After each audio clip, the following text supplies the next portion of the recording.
I did have a good time hanging out with all these people and like doing the things I was doing until I didn't. You know what I mean? And then it was like I wasn't doing the drugs anymore. They were doing me.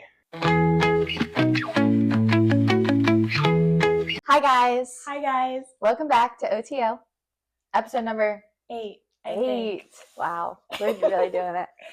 We're really doing it. Today we have a guest with us. Guest, introduce yourself. My name's Jacob. Oh my god. I'm just kidding. My name is Gary.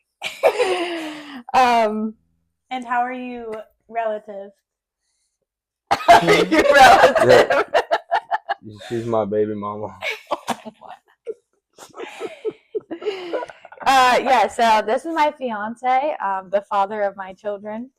Yeah, And we're gonna talk to him today and hear about his story and his testimony and how he came to know Jesus.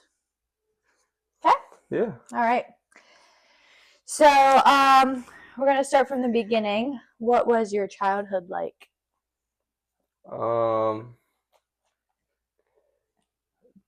There was parts of my childhood that were really good. There's some parts that weren't not so good. I would say most of my childhood was pretty good because I got to do a lot of fun things like I raced go-karts when I was a kid, and I played football, and I grew up in a trailer park, so I had a lot of kids to run around with and stuff like that. It was a lot of fun. And we moved around a lot when I was a kid. Like we moved houses. I went to like 3 different schools by the time I was like 10. Yeah. And yeah, but for the most part, my childhood was pretty good. It wasn't the worst, but things started to get rough whenever I was like probably 12 or 13. Yeah. Yeah. I'm originally from Long Island, New York. That's where I'm from. That's where all my aunts, uncles, grandparents, cousins, and everyone live. And my parents, whenever my mom separated with my biological father, and whenever she had a kid with my stepdad, which was my sister, they decided to move to Pennsylvania. How old were you when your parents separated? I was 2. 2. Yeah. And then your stepdad came into the picture like right away, or? Yeah. I mean, yeah, for the most part, he did. And then him and my mom had my sister were 3 years apart, so he was around for about a year. Nice. And then did you like have any sort of relationship with your real dad, or? No, I didn't. I didn't meet my real dad till I was 22. Oh wow. Yeah, I was 22 years old first time. But I always had this memory of him whenever I was a kid. I had a little Yamaha PW50, a little dirt bike, and we were riding around like the suburbs of Long Island on this thing. I remember sitting on the front of it. Aw. Yeah. That's a really early memory. I know, right? Yeah. I was only 2 years old. But you probably were like having the time of your life, Oh, or yeah. it was traumatic. I don't. No, it was definitely having the time of my life. I remember riding it. I was only 2. Imagine Nova being on a dirt bike, Oh my god. like riding around the yard. I was all geared up, and I would Yeah. just make it from like one end to the other and fall over. Aw. Yeah. That's so cute. What were your teenage years like? My teenage years were pretty crazy, I would say. My parents let me start drinking when I was 12 years old. So, Wow. yeah, I remember we would go over to this family's house, and they'd be partying, we would be watching UFC fights and football games and stuff, and one day they just let me start drinking beer, and by the end of the night we were doing shots of liquor. I was 12. That's You crazy. know? So yeah, I mean, yeah, that kind of snowballed pretty quickly, I would say. But yeah, I remember that. So I was 12, right? And then I was drinking all the time, and I was going over to my friend's house where we'd be like smoking weed and stuff. And then I remember my dad, I got caught smoking weed. I was probably 13, and it was like the whole world burned to the ground. You know what I mean? And I was so confused because they were letting me drink and stuff, Mhm. and yeah, like it was very confusing. It was a weird thing. Yeah, you were like, how am I allowed to do that, but not this? Yeah, Right. Kinda. exactly. Yeah. So then, yeah, it was like I remember he didn't talk to me for like 2 days probably. And then I got home from school one day and we went for a ride. That's what we used to do. Whenever I'd get in trouble, we would go. He had a Jeep and it was like lifted and had a bunch of modifications and stuff. And we'd go four wheeling. And yeah, we went in the Jeep and we talked for a long time. And he told me about how he didn't want me to do this stuff and everything like that. And then I don't. I think I did stop. I was probably in sixth grade, and and I didn't keep doing that stuff, and we stopped going over to that family's house, and I didn't keep like, or they moved. I think they moved, and I didn't keep drinking and smoking. Um, and I remember everything. So I mean, I changed school districts. Whenever I was a freshman in high school, I was never good at school. Honestly, I sucked at it because I just didn't have the patience or the like I could carry C's and D's. Like that was really it. That was like all I could do. I didn't have the attention span for school, honestly. Mhm. And um yeah, whenever I changed school districts, I remember my first day at this new school and I was a freshman in high school and I was leaving and this kid came riding up to me on his bike and he was like, "Yo man, you smoke weed?" And I remember because the other school I went to, like I got bullied a lot on the football team and stuff like that. Like I got made fun of by like the coaches and like the players because I was on the junior high team and we would practice with the high school players and they're obviously like high school and middle school is like completely different. You know what I Mhm. mean? And I remember like oh, I hated those kids, man. I was so mad at them all the time. And all I wanted was to like fit in somewhere. So when this kid asked me if I smoked weed, I was like, yeah. You Mhm. know what I mean? I was like, Mhm. yeah, absolutely. And then, yeah, we rode out. He's like, But all you right. didn't at that No, time, right? I didn't. I had only probably smoked weed like twice. You know what I mean? Like, Mhm. it wasn't even like I did it a lot. And I remember he was like, all right, meet me on your bike. And I was like, all right. So I went home and I dropped all my stuff off and I got on my bike and I met him and we went out. We went to this like, it was like a junkyard and we were sitting in this like broken down car Oh my and gosh. there was like probably like five kids there and we were all they were all smoking weed and yeah, I remember going home to my parents' house and eating my plate of dinner and just like staring at the plate the whole time and like not looking at anybody and I just went straight to my room afterwards. I was like no way. And yeah, so that's really where it started a lot, and it gave me a bunch of friends, like what I thought were like Mhm. friends, you know. So Mhm.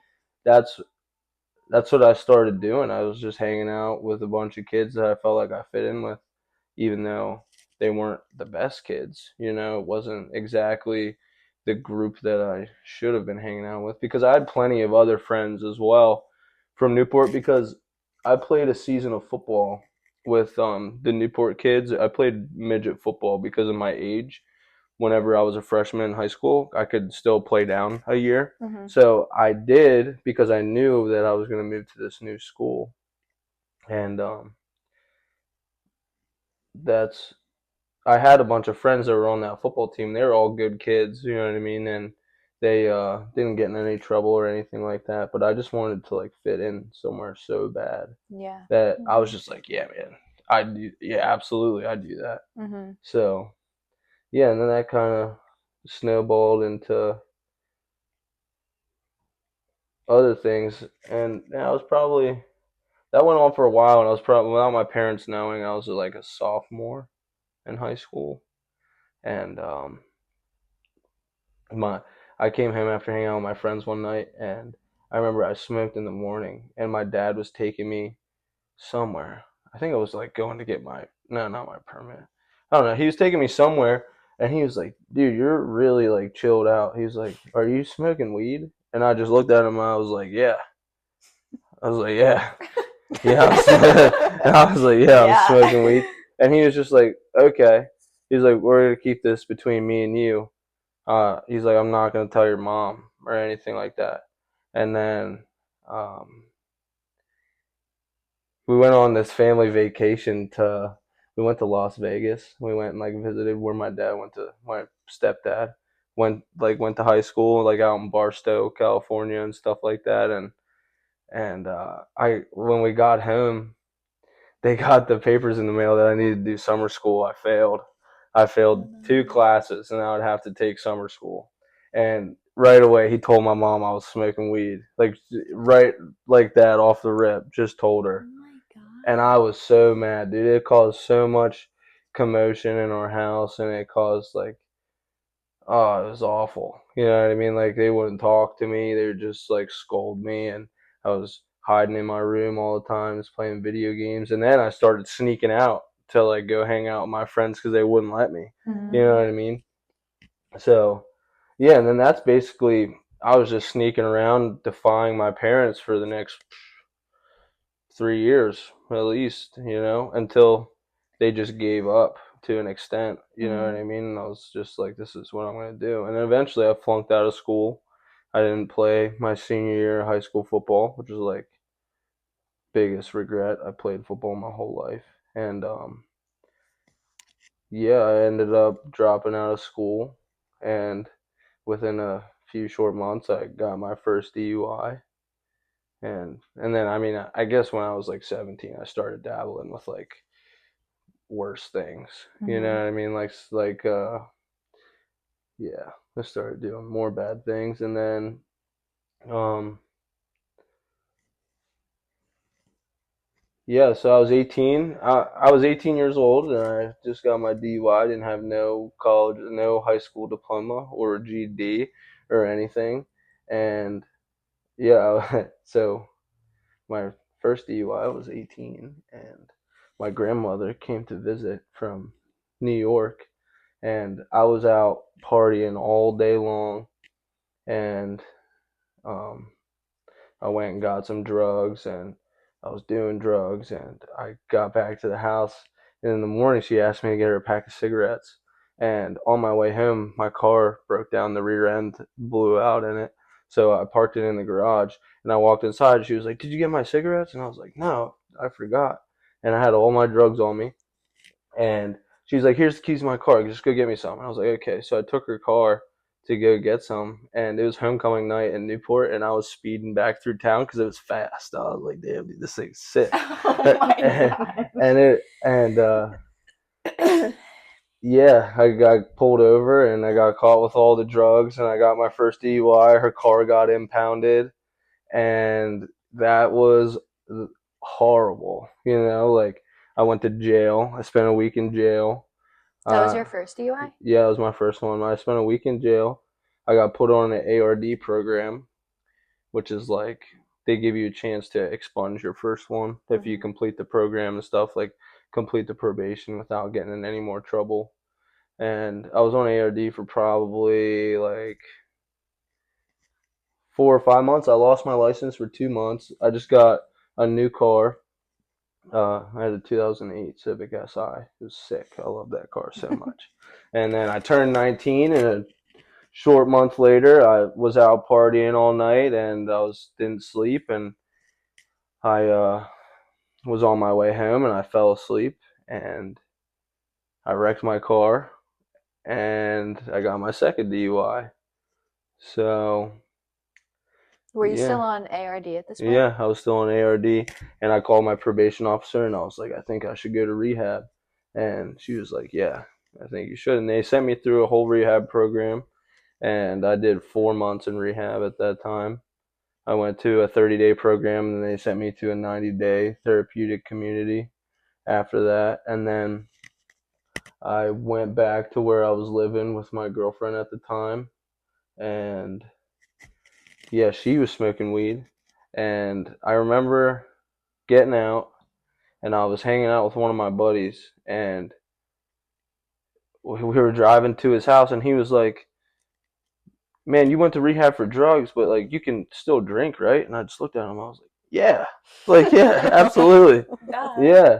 So then I went and drank a few beers with him, and then just like it always happens, I was drinking for probably like a week or two, and um, I knew she had like like a pen in her purse, and one night she went to sleep, and I hit it, and yeah, then it just snowballed after that. I remember like looking myself in the mirror because I knew I had drug tests to take and being like, "You're not gonna smoke weed tomorrow," and I'd wake up and I'd smoke within like 30 minutes probably, And then I started to realize that I actually had a problem, like I had the mental disease. It's like the the mental obsession is what they call it. That's whenever I first started realizing that developed. Um, yeah.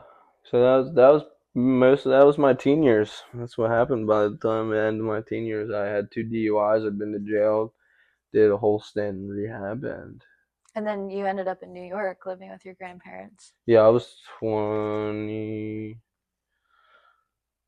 21, 21 by the time that happened.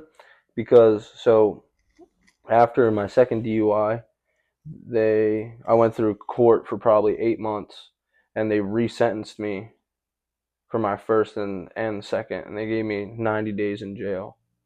And yeah, so then all my friends were in college, and I was just going crazy because I knew I was going to jail, and I was just. That's when I met you, actually. Yeah, that. Their love story. Yeah, Yeah, we should talk about that actually. Yeah. Yeah. How you guys met.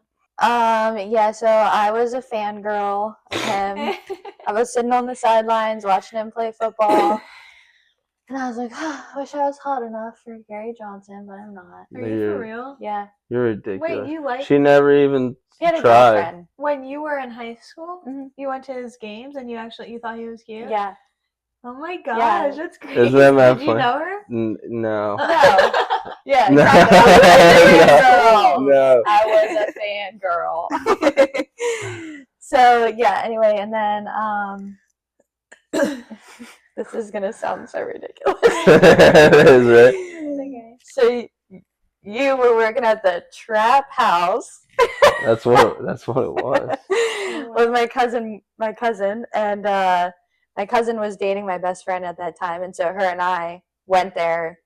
She I don't know why we went there, honestly. She was just like looking at it or something. She's not from around here. We were painting and stuff. We were like working on the house. Yeah, I walk in and he's there, and I was like, oh my gosh. So then my friend and I get back in the car, and I was like, did you see who that was? He's so hot. And she was like, you should talk to him. And I was like, no, he has a girlfriend. Then I was going. And I remember doing the same thing. That's actually, so funny. Because I was there with one of my friends, and I remember being on the way home and being like, holy smokes, man, who's that? And the first time I ever seen you was I was actually with my girlfriend at the time and her mom, and we were at Texas Roadhouse, and she was our waitress. That's crazy. And I remember the whole time being like, oh my, like minding my P's and Q's, but being like, geez Louise, dude, who is this girl? Wow, that's so funny. Yeah, and then I was in college at that time, and the next weekend he is freaking up at my college, hanging out with my cousin, and that's where I would always go to party and stuff. And yeah, he knew. Yeah, dude. You're absolutely right. But I knew that he was he was a little bit of trouble. And I was a lot of it. Yeah. That's okay. So I was like, I'm gonna like flirt, but I'm not gonna like pursue right now because he's trouble. I was like, I'll wait till he gets his stuff together. And so, I mean, all in all, you probably only chased me for like a year or two, I'd say. I think it was longer than that. Yeah, I don't know, but yeah. And then eventually, you gave in. We parted ways because you started living in New York, and you slid. No, we parted because I started living in Harrisburg. I wasn't going to Bloom anymore. Oh well, yeah, no, yeah. but we parted ways, and then you were living in New York, Mm. and you slid up on my Instagram story or Yeah, I think so. I said My Little Peanut yeah, and it was history. with a winky face. He literally said My Little Peanut, and then I did. That was it. your first like Yeah. line to her. Well, we talked a lot before. Oh, you know what I okay. mean? But we You hadn't should've said that. hadn't talked for like probably like a year or. Yeah, I was So- like fresh out of jail. And he said, "My I was Little Peanut," living with and I my. was like, "That's so cute." Hi. Oh my, that's so funny. Yeah. That is cute, but that's funny. It was so cute. And then I would drive up to New York to see him. And Yeah. he came to me a couple I was times. taking She was like, train. all you had to do is call me Peanut. Yeah, Yeah. that's That's what all you've it been missing took. all these years. Should have called me Peanut 3 years ago. Wasn't that the name of your guys' cat? Yeah. Yeah. That's actually, you should have named Nova that. Peanut. She is a She peanut. would be a peanut. See? And now here we are, 2 kids, 4 years later. Yeah, It's crazy. it is crazy. But yeah, so anyway, how'd you end up getting to like New York and living there? So after I did that 90 days in jail, I did more than 90. I was only supposed to do 90. I ended up doing 5 months because I was fighting in there, and I went and did time in the hole, and my probation extended me 60 days because I went to the hole twice. So I remember being in there like telling all the COs and stuff that I was going to go out and do the same exact thing that I've been doing this whole time. I had no intentions of changing of who I was at all.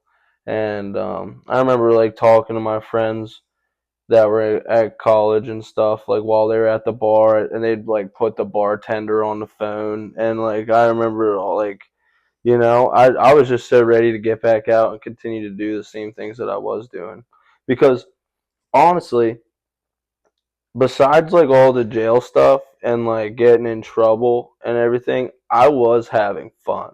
You know what I mean? For a long time, all the stuff I was doing besides like the turmoil and stuff it caused, like I did have a good time hanging out with all these people and like doing the things I was doing until I didn't. You know what I mean? And then it was like I wasn't doing the drugs anymore. They were doing me. You know what I mean? And that's really what was going on. And yeah, I got out of this is a crazy story too. I got out and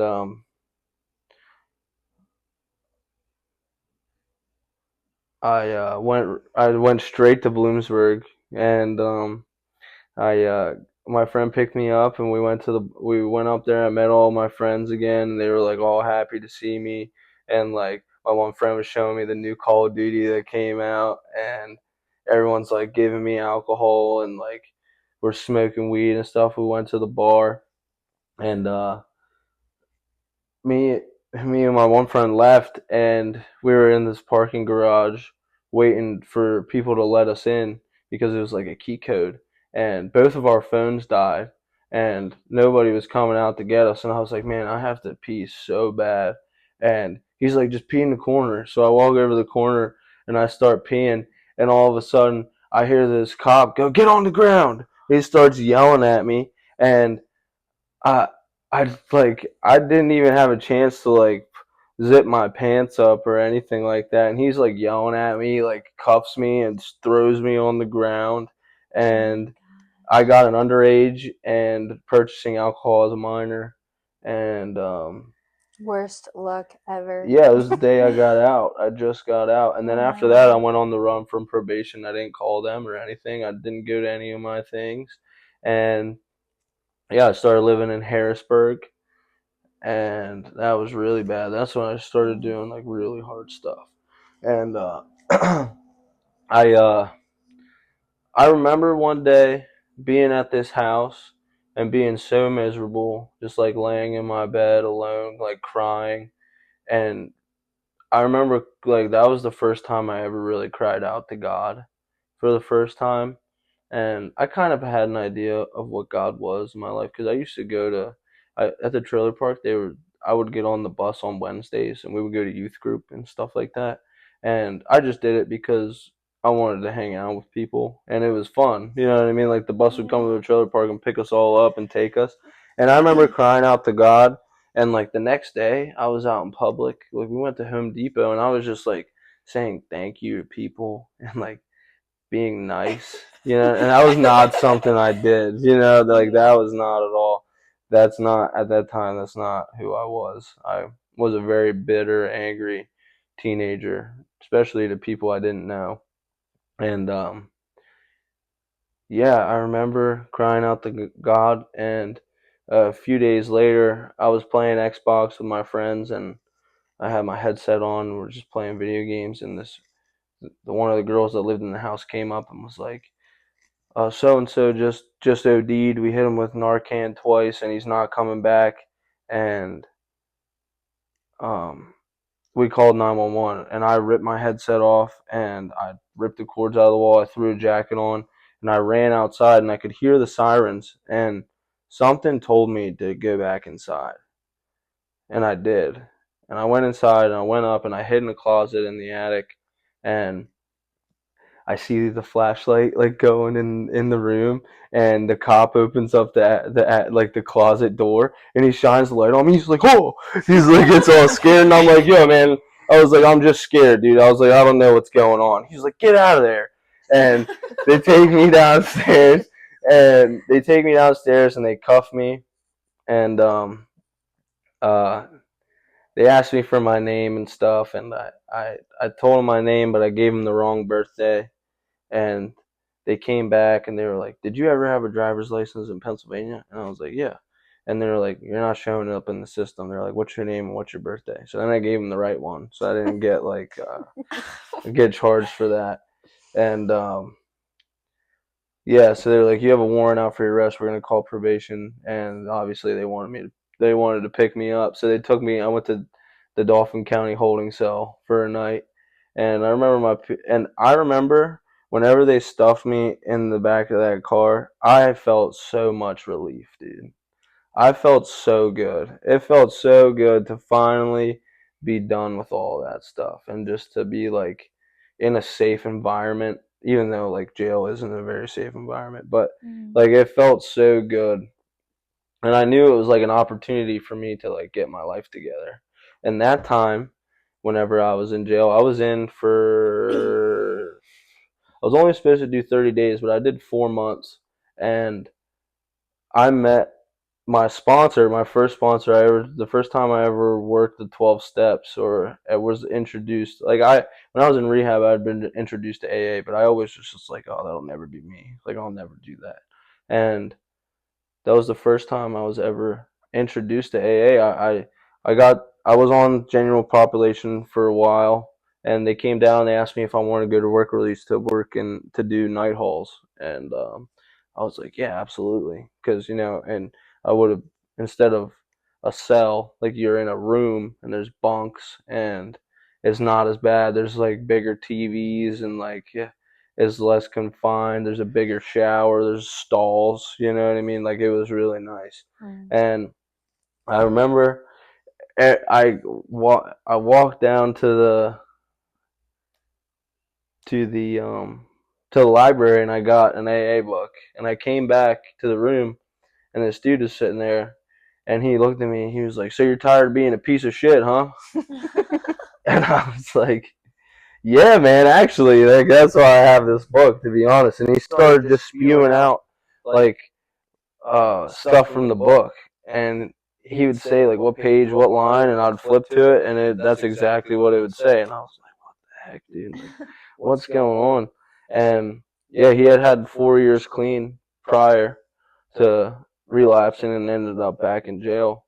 But yeah, we would sit down every night for like 2 or 3 hours and we would go through the steps, we would read the book and literally even though I was in jail, I could feel myself starting to change. Like I was apologizing to people, I was not being rude, I wasn't letting things get to me, I wasn't fighting people normally when I would have. Like I was like, wow, man, this stuff actually is changing my life. And so the whole time I was in there, I was waiting for my home plan because I was getting my probation transferred to New York because I had nowhere else to go. My parents wouldn't let me go back to their house. They My only other option would have been like a halfway house or like a sober living or something like that. And so my grandparents offered to take me in, and I moved to Long Island. And it took forever for the home plan to get changed. Like every day, I'd be like, "Man, today's the day." For like 3 months, you know what I mean? It was horrible. And yeah, I ended up in New York, and I was going to AA, and I had a lot of time clean, and yeah, we started dating actually whenever I lived in New York. Yeah. Yeah. Wow. That's crazy stuff. Isn't that crazy? Yeah. No, literally. Very crazy. Anything else you want to say? Or Well, I don't think so. That pretty much sums it all up. So since you were born in New York and have family there, do you think growing up there would have made a difference in your life? Like, do you think you would have gone down a different path? I don't think so. I think that no matter what, at some point in my life, I would have realized that I have, the disease of alcoholism, like regardless of where I lived or who I was with or anything like that, Yeah. you know, and it would have came out either way. It wouldn't have been. It doesn't matter where I live or who I surround myself with or anything like that. I still have the disease of alcoholism. Right. when did you accept Jesus into your heart, and did you grow up religious? When did I accept Jesus into my heart? Not that long ago, honestly. I mean, I've had no, I can't say that because like I've had like ups and downs as far as that goes, really. Because like obviously, like being in Alcoholics Anonymous and like the program itself is spiritually based, you know. So like any time that I had clean time for a long period of time is like because I was close to God, because that's the only thing that can keep me sober anyway. You know what I mean? So yeah, and like the disease of alcoholism, they say is cunning, baffling, and deceitful and powerful, and it really is because like yeah, ever since like I had tried to convince myself I'm not an alcoholic, or I would like convince myself that God's not real, or like I would like um all kinds of things. Like yeah, I've definitely had ups and downs with that for sure, but recently I really opened my heart to Jesus was the Sean Ryan podcast with Lee Strobel, honestly, where he was an atheist and he talks about how he tried to disprove Christianity only to come to find that it was real and it was very true. And like I don't know, the way that he like portrayed it and made it sound is like wow, like Jesus was a real person and like he did get crucified and die on the cross and rise again, and it's not just a fairy tale like so many people had told me that it's actually like history. It's not just a book or like a way of life or like it's not a set of rules. It's actual history, and like that's what made me realize that like okay, all of this is real and God is real and all of this stuff is true. So that's really whenever I started to turn my life and my will over to God. And at the time, I was still, even though my life was good and I convinced myself because I wasn't doing hard drugs that I wasn't an addict or that all of those things. Or like you were going to work every day. Yeah, yeah. Like I was paying my bills. I was going to work every day. Like I got a nice car, and I was driving for the first time in forever, and I was making a lot of money and stuff. And like I convinced myself that I wasn't actually an addict, and I was always getting constant convictions from God, which made me feel horrible. You know what I mean? Because I didn't believe, like I didn't obviously listen, you know. So yeah, I've definitely had my ups and downs with God, but probably I would say probably like 7 months ago, I actually accepted God into my life again. I don't know. Right. I've had lots of ups and downs. Probably I would say my first time, like I said, like was whenever I was in that house, and I was like, that was my first experience with God ever. Hmm. So it's probably been like 6 years. Did you grow up religious? No. So actually, I went to a Mormon church with my parents like a couple times. Whenever, yeah, Mormon. isn't that crazy, right? I went to a Mormon church a couple times with them, and then that was it. But my parents are definitely not religious. They believe in a lot of things that I don't, and they do stuff which, in my opinion, is satanic. You What know? would you consider them, atheists or? Yeah, I would consider them atheists. Yeah, definitely. Are you still part of the same friend group as when you were younger? Not at all. And No, no, I don't. why do you think not? Or why Um, not? I don't know. I think God has a way of weaning people out of your life that you don't need to be around, you Mhm. know? So Amen to I that. feel yeah, that's right. that. Yeah, so I mean, I have all my friends basically go to AA. I have a group of friends that we're in the fantasy football league with, you know what I mean? But Mhm. that's really the extent of it. The only people I hang out with all are in the program, Right. you know? Yeah, I feel like that basically goes for most people, anyways. The people that you hang out with in high school or whatever usually don't really make their way into your adult life Nope. most of the time. Maybe like No. one or two, or I feel Yeah. like guys are different. Like guys have like so many friends. Right. And Yeah. like as a girl, like I don't know. I was lucky to have one friend make it Mhm. the whole way. Yeah.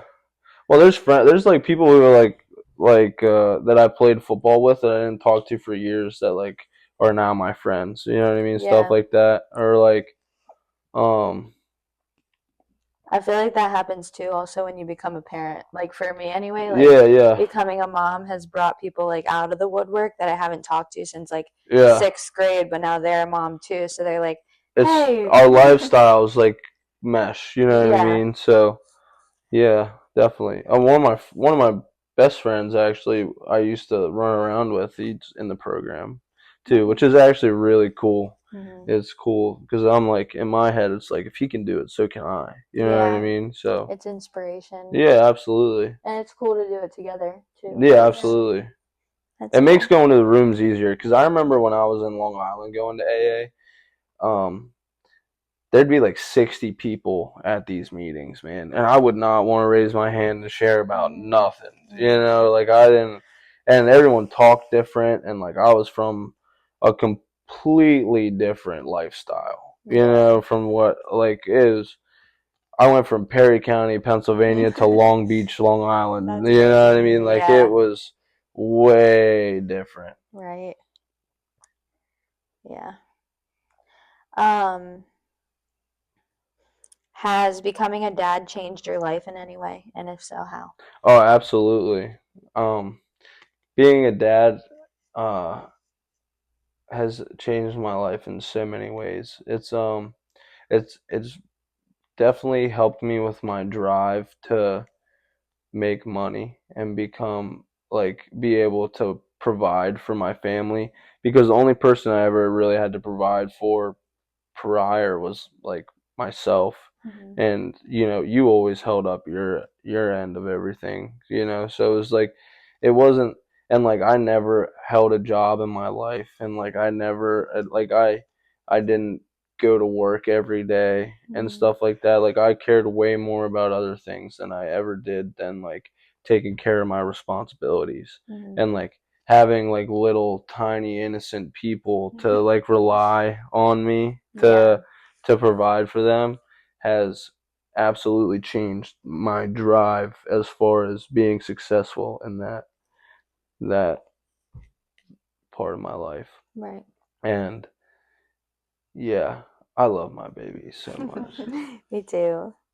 Tell us about how accepting God and living the way He wants you to versus your own will has changed your life. It's changed. Like I it's changed how I feel content, how I feel peace, and how I feel like happiness and all. And because that's something that I was always searching for, and I would search for it in like human things. I always say that I was trying to fill a God-sized hole with human-sized things, you know?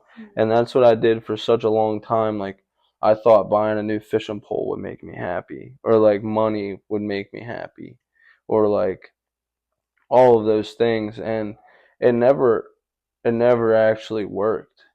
But it's just as simple for me as like waking up in the morning and saying a prayer. Like I always say, I heard this at an AA meeting, and um it's basically the first three steps, which just says, God, I am powerless over alcohol. I ask that you can please, I give myself to you so that you can please keep me sober throughout this day. And I completely turn myself and my will over to you. And that's basically as far as it goes. And then I come down and I'll make my coffee and I'll read that little book that I have. What are they called? A men's devotional. Yeah, it's a men's devotional. I read my devotional every morning. And it's as simple as that, really. Like I feel Mhm. peace driving down the road, going to work. I feel, I'm not stressing about anything. Mhm. Really, it's really that simple, and I can restart my day whenever I need to or whenever I want to because I can just pray about it. Mhm.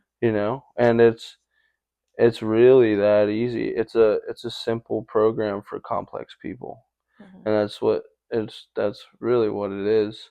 And I think a lot of people are addicts and they don't even realize it yet because unfortunately you have to hit rock bottom, and that's not fun for anybody, but you got to in order to. That's what everyone does whenever they're on their deathbed or they're in a bad situation. What do they naturally do? Ask God for help. Right. It's exactly what happens. And if you're willing, he's just been waiting with his hand out for you this whole entire time, Yeah. and I know God forgives me for everything that I did wrong in my life, and I know that he's going to use me for good, and he's going to use me to help other people, and that's exactly what I've been trying to do as of late. I go to AA meetings. I talk to people. I text people every day. I talk on the phone with people every day. My friends tell me they love me. I tell them I love them. It's really it's AA has done so much for my life. God has done so much for my life, and that's what all I was searching for the whole time was just peace. I just wanted serenity, and he gave it to me. Mhm. You know. You're gonna make me cry. Oh, don't cry. So what is the biggest lesson you have taken from your experiences and your story, and what's the biggest lesson that you've learned? The biggest lesson is that if I don't turn my life and my will over to God, I'm just a walking wrecking ball that nobody likes to be around, or no one likes to. Basically, no one likes to be around me whenever I'm in in my addiction or being a bad person per se, and it's the complete opposite whenever I am doing God's will. And I'm not perfect. I still yell at people going down the road and like things like that. Like I'm not at all a perfect human. Mm. But yeah, God has given me so much peace and guides me throughout my day, and I'm very grateful for that. But yeah, if I'm not following God's will, I'm a freaking wrecking ball. Mhm. All of us are. If we're Mhm. not Mm. following Yeah. God's will, we're lost and we're miserable and Even if you say you're not. yeah. It's true. Honestly, if anyone needs help, you could look up the AA hotline number wherever you are and call it, and someone will come pick you up. or tell you where to go, and you can go meet a bunch of like-minded people. You're going to walk into this room and you're going to hear a bunch of things that are just like yourself, and you're going to be like, wow, man. And you're going to see people turn from a bag of bones into prosperous, healthy souls. It's quite amazing what the program really can do for people. I've seen some people come in that were in rough shape, and within a few months' time, they got an apartment, a good job, they got a car, like it's and it's not even just like those types of things. It's also like you can see they get like a glow. You know Yeah. what I mean? They turn from like this like storm cloud following them around type of person to being like they just have that glow to them that is Yeah. just much different. So if you feel like you got the storm cloud, you should probably, and you abuse drugs or alcohol, even though you might not think you do. Or you got it under control. Yeah, Yeah. because you don't. Amen. Amen. All right, should we pray? Dear Heavenly Father, we just want to thank you so much for allowing us to wake up another day and just everything that we got to do today and the life that we have. And we just pray for everybody else that's in need and might be abusing drugs and alcohol and needs help but doesn't know where to find it. And we just pray that you guide them and give them the courage to get the help that they need. And we just thank you so much for this beautiful life and our relationships and just for allowing us to be children of you. In Jesus' name we pray. Amen. Amen. If you guys have any questions, you can DM us or you comment on our YouTube or whatever. If you need somebody to talk to, we are always here. I'm sure Gary would be open to talking as well. So yeah, just let us know. And that's everything. Yeah. Okay. Bye. Bye.